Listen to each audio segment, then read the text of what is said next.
ಬೇರೆ ಯಾರಾದರೂ ಪ್ರಶ್ನೆ ಕೇಳೋರಿದ್ರೆ ಕೇಳ್ಬೋದು ಮೇಡಮ್. ಈಗ ಈ ಆಸ್ಪತ್ರೆಯವರು ಈಗ ನಿಗಾಘಟ್ಟದಲ್ಲಿ ಇಟ್ಟಿದ್ದಾರೆ. ಇನ್ನು 3-4 ದಿನ ಚಿಕಿತ್ಸೆ ನೋಡಬೇಕು ಮತ್ತು ಪರಿಶೀಲನೆ ಮಾಡಬೇಕು. ಹಾಗಾಗಿ ನಿಗಾಘಟ್ಟದಲ್ಲಿದ್ದಾರೆ. ಅವರು ಆಸ್ಪತ್ರೆಯವರು ಏನ್ ಹೇಳ್ತಾರೋ ಅವರ ವೈದ್ಯರು ಅದ್ರ ಮೇಲೆ ಮುಂದಿನ ತೀರ್ಮಾನ ಆಗುತ್ತೆ.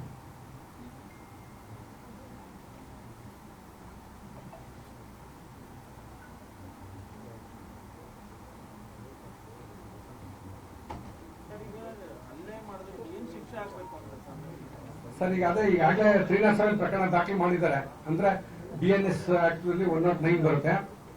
ಈ ಹಿಂದೆ ಸರ್ಕಾರಿ ನೌಕರರಿಗೆ ಸರ್ಕಾರಿ ಕೆಲಸಕ್ಕೆ ಅರ್ಚನೆ ಮಾಡುವಂತಹ ಸಂದರ್ಭದಲ್ಲಿ 353 ಇತ್ತು. ಈಗ 107 ಏನೋ ಮಾಡಿದ್ದಾರೆ. ಹಾಗಾಗಿ ಪ್ರೋಸೆಸ್ ನಡೀತಾ ಇದೆ. ಪೊಲೀಸ್ ಇಲಾಖೆಯಲ್ಲಿ ಅವರು ಒಳ್ಳೆ ಗಂಭೀರವಾದ ಕಾಯ್ದೆಗಳನ್ನ ಹಾಕಿರೋದ್ರಿಂದ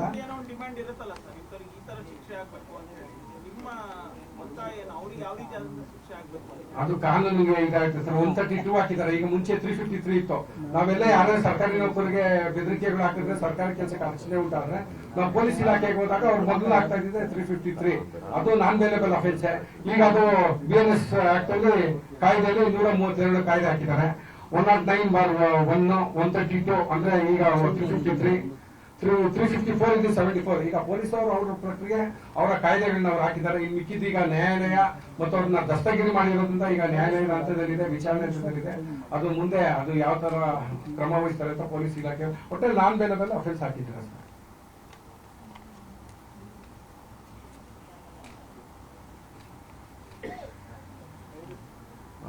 ತಾವೆಲ್ಲ ಪಾಲಿಕೆ ಅಧಿಕಾರಿ ಮತ್ತು ನೌಕರ ಕ್ಷೇಮಾಭಿವೃದ್ಧಿ ಸಂಘದ ವತಿಯಿಂದ ತುರ್ತು ಪತ್ರಿಕಾಗೋಷ್ಠಿಗೆ ತಾವೆಲ್ಲ ಬಂದಿದ್ದಕ್ಕೆ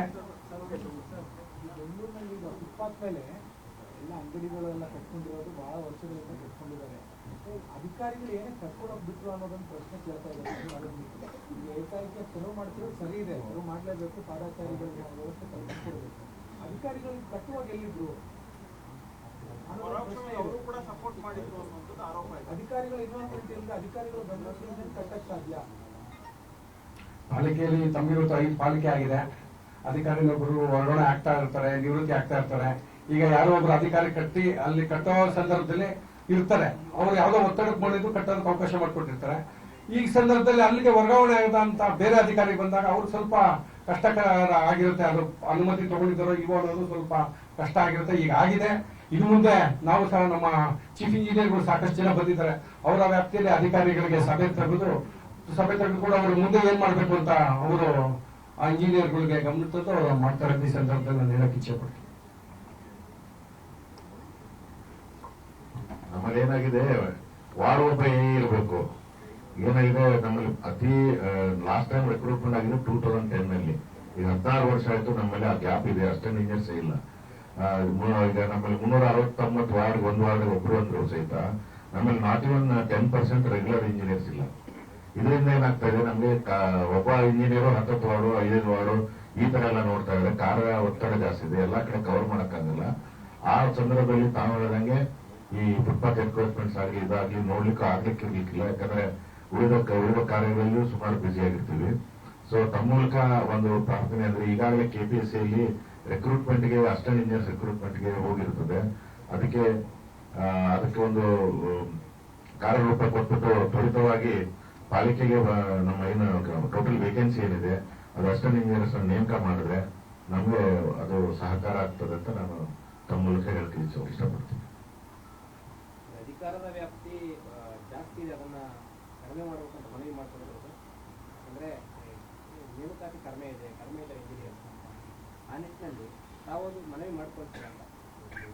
ಈಗ ನಮ್ದು ರೆಗ್ಯುಲರ್ ಡ್ಯೂಟೀಸ್ ಏನಿದೆ ಅದನ್ನು ಮಾಡಲೇಬೇಕಾಗುತ್ತೆ. ಸರ್ಕಾರ ನಮ್ಗೆ ಏನು ಸಮಯ ಸಂದರ್ಭದಲ್ಲಿ ಏನು ಡೈರೆಕ್ಷನ್ಸ್ ಕೊಡ್ತಾರೆ ಅದು ಪರಿಪಾಲನೆ ಮಾಡಲೇಬೇಕಾಗಿದೆ. ಈಗ ಮಾನ್ಯ ಸಚಿವರು ಹೇಳಿದಂಗೆ ನಮ್ಮ ಸುಪ್ರೀಂ ಕೋರ್ಟ್ ಆರ್ಡರ್ ಇರೋದ್ರಿಂದ ಅದನ್ನ ನಾವು ಇಂಪ್ಲಿಮೆಂಟೇಷನ್ ಮಾಡಲೇಬೇಕಾಗುತ್ತೆ.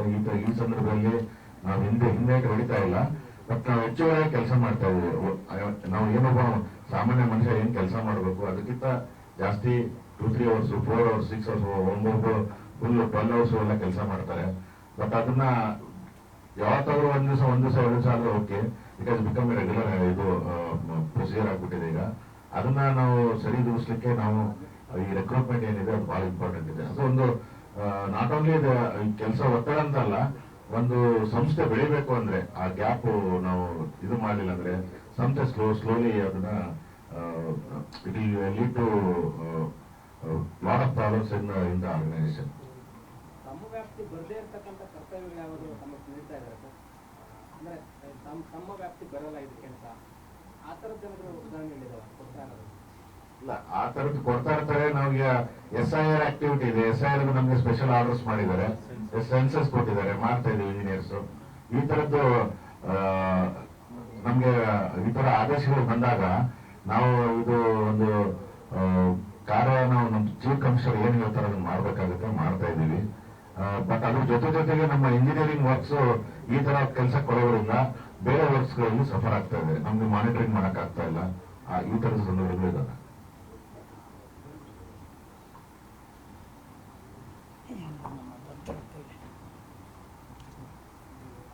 ಎಲ್ಲ ಮಾಧ್ಯಮ ಮಿತ್ರರಿಗೆ ನಿನ್ನೆಯಿಂದ ಏನೋ ಒಂದು ಘಟನೆ ನಡೆದ ಸಂದರ್ಭದಲ್ಲಿ ಇಂದು ಸಂದರ್ಭದಿಂದ ಇವತ್ತವರೆಗೂ ಅವ್ರನ್ನ ಪೊಲೀಸರು ದಸ್ತಗಿರಿ ಮಾಡುವವರೆಗೂ ಮತ್ತು ನಮ್ಮ ನೌಕರರಿಗೆ ಏನು ಹಲ್ಲೆಗೊಳಗಾದಂತಹ ನೌಕರಿಗೆ ಆತ್ಮಹತ್ಯೆ ತುಂಬುವವರೆಗೂ ಮತ್ತು ಇದನ್ನ ಸರ್ಕಾರಕ್ಕೆ ಮತ್ತು ಸಾರ್ವಜನಿಕರಿಗೆ ಮುಟ್ಟಿಸುವಂತ ಕೆಲಸನ ಪ್ರಮುಖವಾಗಿ ತಾವರ ಮಾಡಿದ್ದೀರಾ.